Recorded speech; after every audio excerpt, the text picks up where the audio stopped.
கோபி சுதாகர் வந்து இது புதுமையான வீடியோ கிடையாது. கவினுடைய ஆணவ படுகொலை ஒரு சித்தரித்து அவர்கள் வந்து வீடியோ வெளியிட்டாங்க. அந்த கவினுடைய ஆணவ படுகொலை அவர்கள் கொலை செய்யும் போது கூட பரவாத ஒரு செய்தி இவர்கள் வீடியோ போட்ட உடனே கண்டிப்பாக அங்க இருக்கிற மக்கள் மனதிலெல்லாம் ஒரு மிகப்பெரிய ஒரு கேள்விக்குறியாக இன்றைக்கு வந்து கொண்டு இருக்கிறது. சகோதரியை லவ் பண்ண பையனை போட்ட மச்சான்னு சொன்னோம், இவங்க என்ன பண்றாங்க, எஸ்கேப் ஆயிடுறாரு. அது உண்மையான ஒரு கதையை தான் அங்க வந்து இவங்க பதிவிடுறாங்க. ஏன்னா இந்த ஆணவ படுகொலை என்பதை விட நான் கொலை செஞ்சுட்டா தௌலத்தா ஒரு தமிழகத்தில் ஒரு பெரிய ரவுடி மாரி வலம் வரலாம் அப்படி என்று ஒரு மிகப்பெரிய செக்மெண்ட்டை வந்து அவங்க வந்து சுட்டி காட்டியிருப்பாங்க. இதில் எந்த விதமான தவறும் கிடையாது. இன்றைக்கு தமிழகம் எப்படிப்பட்ட நிலைமையில ஓடிக்கொண்டிருக்கிறதுன்னு சொல்லி தெரியவே இல்லை.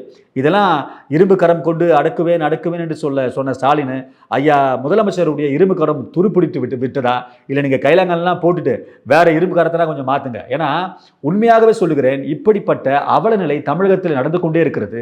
இந்த அவல நிலையை சிறப்பாக சித்தரித்து நகைச்சுவையாக சித்தரித்து கோபி சுதாகர் அவர்கள் சமூகத்துக்கு காட்டியிருக்கிறார்கள்.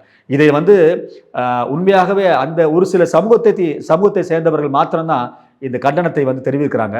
இந்த ஒடுக்கப்பட்ட இருக்கிற அந்த இளைஞர்களும் சரி, எங்களை போல சமூகவாதிகளாக நாங்கள் பாராட்டி கொண்டு இருக்கிறோம்.